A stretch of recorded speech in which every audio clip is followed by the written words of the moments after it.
Hello મિત્રો, જય શ્રી કૃષ્ણ. મારી ચેનલમાં આપનું સ્વાગત છે. આજે આપણે એક અલગ જ મસાલા સાથે સૂકી ભાજી બનાવીશું. તો ચાલો મિત્રો, આપણે રેસીપી સ્ટાર્ટ કરીએ. આલુની સૂકી સબ્જી બનાવવા માટે મેં 4 આલુ બોઇલ કરીને લઈ લીધા છે. હવે આપણે તેની છાલ ઉતારી લઈશું.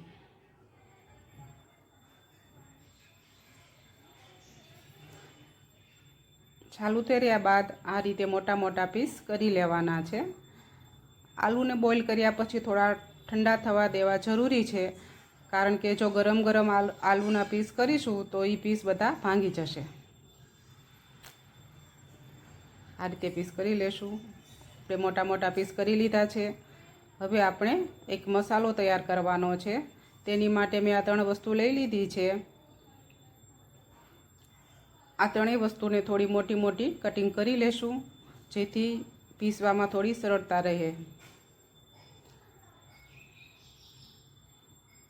મરચાંને પણ આ રીતે કટિંગ કરી નાખશું મોટું મોટું. આદુના ટુકડાને પણ થોડુંક મોટું કટિંગ કરી નાખવાનું છે. કોથમીરની જગ્યાએ મેં કોથમીરની ડાળીઓ લીધી છે. આ સબ્જીમાં ડાળીઓનો ટેસ્ટ થોડો વધારે આવે છે.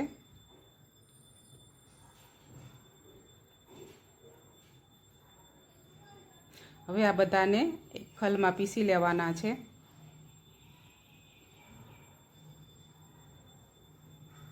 સૌથી પહેલાં આપણે 2 ચમચી આખા ધાણા લેવાના છે.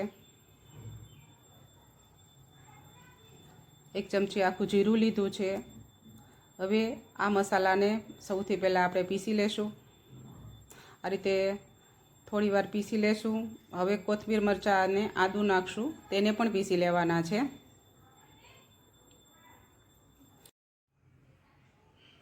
મસાલા પીસાઈ ગયા છે. આ મસાલાને તમે મિક્સરમાં પણ પીસી શકો છો, પણ આ રીતે ખલમાં પીસવાથી એનો ટેસ્ટ ખૂબ સરસ આવે છે. હવે આપણે તેમાં બીજા મસાલા એડ કરીશું.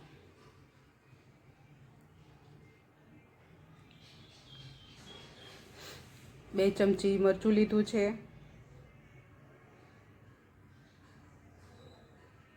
અડધી ચમચી હળદર નાખીશું. અડધી ચમચી ધાણા જીરું નાખીશું. 2 ચમચી પાણી નાખવાનું છે. હવે આને પણ થોડી વાર આમ પીસી લેવાનું છે. જો આપણી પેસ્ટ એકદમ સરસ તૈયાર થઈ ગઈ છે. હવે આપણે વઘાર માટે તેલ મૂકીશું.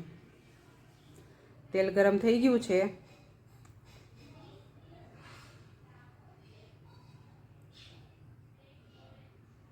તેમાં આપણે 1 ચમચી રાઈ નાખીશું.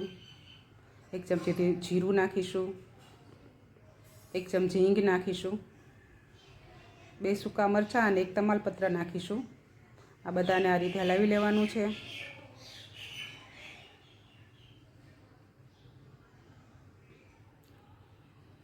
હવે આપણે જે પેસ્ટ તૈયાર કરી હતી એ પેસ્ટ નાખી દેવાની છે. બધી પેસ્ટ આપણે નાખી દઈશું.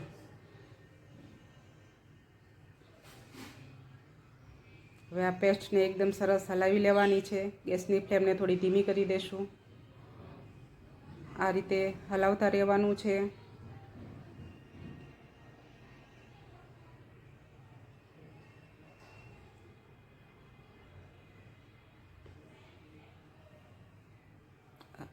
તેમાં આપણે અડધી ચમચી હળદર નાખીશું.